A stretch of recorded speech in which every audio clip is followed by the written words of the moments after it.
ভারত তীর্থ রবীন্দ্রনাথ ঠাকুর। হে মোর চিত্ত পূর্ণ তীর্থে জাগরে ধীরি, এই ভারতের মহামানবের সাগর তীরে। কবি নিজের মনকে আহ্বান করেছেন যেন তা ধীরে ধীরে জেগে উঠি এই পবিত্র তীর্থক্ষেত্রে। আসলে এই ভারতবর্ষে মহামানবের সাগর তীর বলেছেন, অর্থাৎ ভারত এমন এক ভূমি যেখানে যুগে যুগে মানবেরা জন্মিয়েছেন, যেমন গৌতম বুদ্ধ, গুরু নানক, চৈতন্য, মহাবীর প্রভৃতি, এবং তাদের জ্ঞান ও সাধনা এই দেশকে পবিত্র করেছে। পরের লাইনে, হেটায় দাঁড়াই দুবাহু বাড়াই নমি নরদেবতারি, উদার ছন্দে পরমানন্দে বন্ধন করি তারি। কবি কল্পনা করেছেন যেন তিনি এই তীর্থক্ষেত্রে দাঁড়িয়ে দুই হাত প্রসারিত করে সেই সকল মহাপুরুষদের প্রতি প্রণাম জানাচ্ছেন। উদারতার ছন্দে, আনন্দ ও ভক্তিতে তিনি তাদেরকে বন্দনা করেছেন।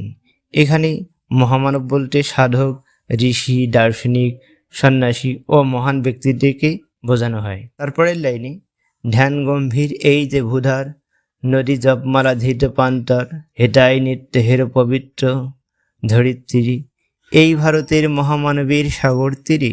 ভারতের বিশাল পর্বতশ্রেণী যেগুলি ধ্যানরত ঋষির মতো দাঁড়িয়ে আছে শান্ত এবং গম্ভীরভাবে। দেশের মাটিতে আঁকাবাঁকা নদীগুলিকে কবি তুলনা করেছেন জপমালার সঙ্গে, অর্থাৎ প্রার্থনামালার সঙ্গে, যা এই দেশকে আরও পবিত্র করেছে। কবি তাই ভারতকে আধ্যাত্মিক সাধনার ভূমি হিসাবে চিহ্নিত করেছেন। এই ভারতের মহামানবের সাগর তীরে, অর্থাৎ ভারতবর্ষ হলো এমন এক পবিত্র তীর্থক্ষেত্র যেখানে যুগে যুগে মহামানবেরা জন্ম নিয়ে বিশ্ব মানবতাকে শিক্ষা দিয়েছেন।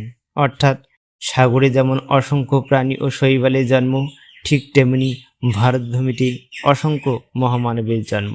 তারপরের লাইনে, কেহ নাহি জানে কার আহ্বানে কত মানুষের ধারা, দুর্বার স্রোতে এলো কোথা হতে সমুদ্রে হলো হারা।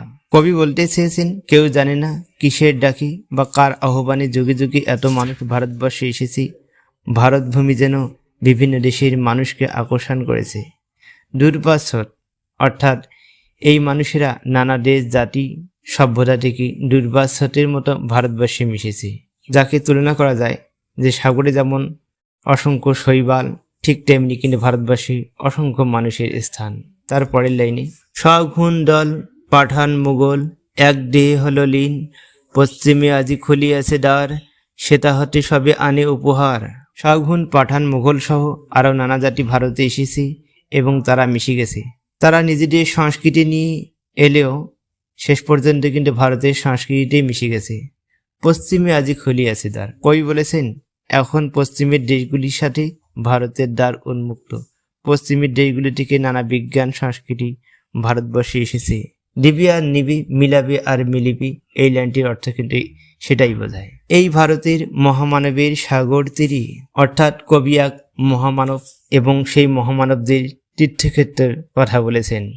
কবি এক মহাসাগর বা তীর্থক্ষেত্র বলেছেন ভারতবর্ষকে। তারপরের লাইনে, রণধারাবাহী জয় গান গাহি উন্মত কল রবি, ভেরি মরুপথ গিরি পর্বত যারা এসেছিল সবই।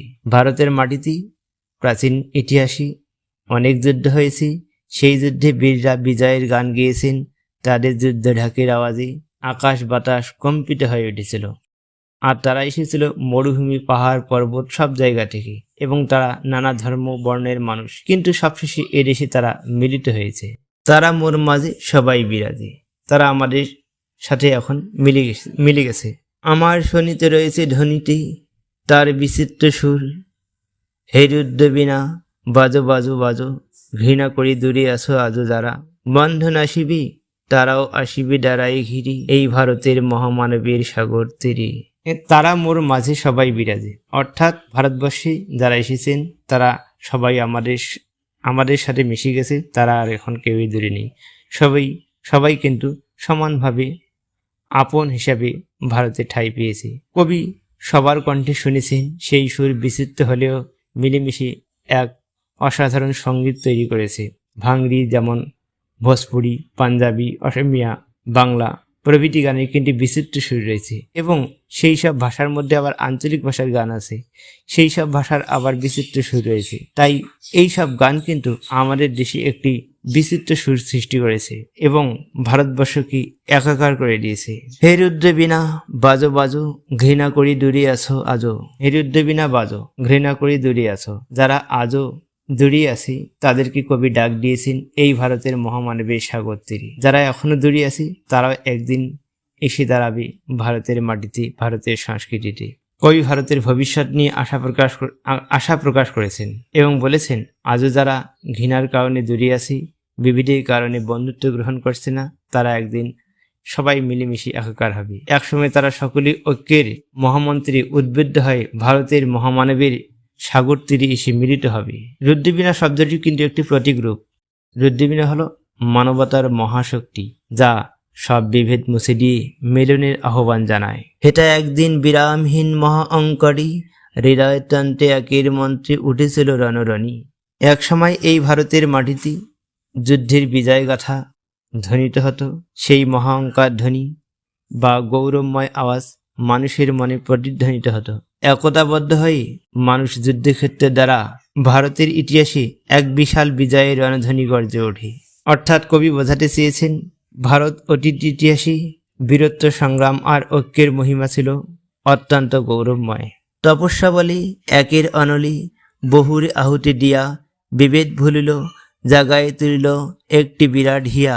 কবি এখানে ভারতবর্ষের ঐক্যের মহিমা বোঝাতে চেয়েছেন। বহু জাতি, বহু সম্প্রদায়ের মানুষ নিজেদের ত্যাগ ও সাধনা দিয়ে এই দেশের সংস্কৃতির সঙ্গে একাকার হয়ে গেছে। তারা ভেদাভেদ ভুলে সবাই মিলে এক বিশাল হৃদয় সৃষ্টি করেছে, যেটাই হলো ভারতবর্ষ। সেই সাধনার আরাধনার যজ্ঞশালায় খোলা আজি দ্বার, হেটায় সবারই হবে মিলিবাড়ি, আনত সিঁড়ি এই ভারতের মহামানবের সাগর তীরে। সেই সাধনার, সে আরাধনার যজ্ঞশালায় খোলা আজি দ্বার।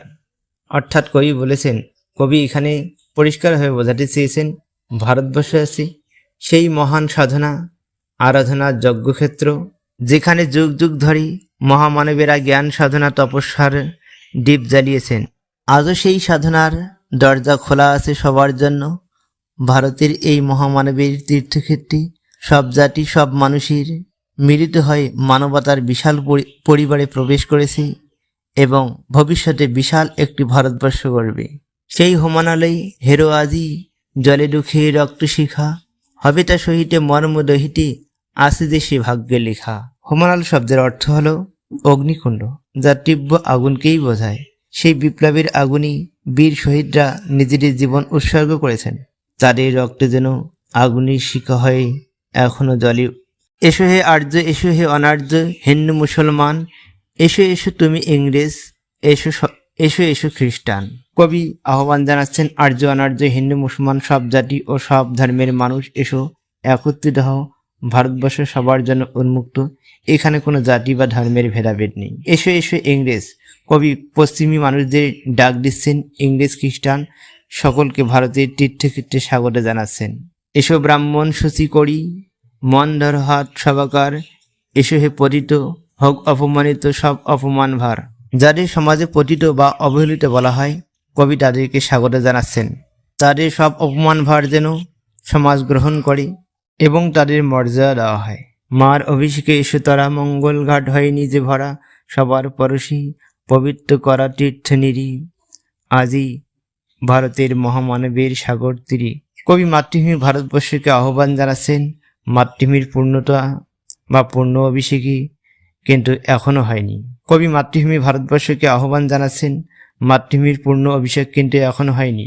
তাই তিনি সকলকে তাড়াতাড়ি আসতে বলেছেন, যেন সবার মিলনে ভারতের পূজা পূর্ণতা পায়। ভারতের এই তীর্থক্ষেত্র সবার স্পর্শে, সবার অংশগ্রহণে পবিত্র করে তুলতে হবে। অর্থাৎ সব জাতি, ধর্ম, বর্ণ, দেশের মানুষকে একত্রিত হয়ে ভারতকে পূর্ণতা দিতে হবে। ভালো লাগলে চ্যানেলটি সাবস্ক্রাইব করুন এবং একটি লাইক দিন। আজ এ পর্যন্তই।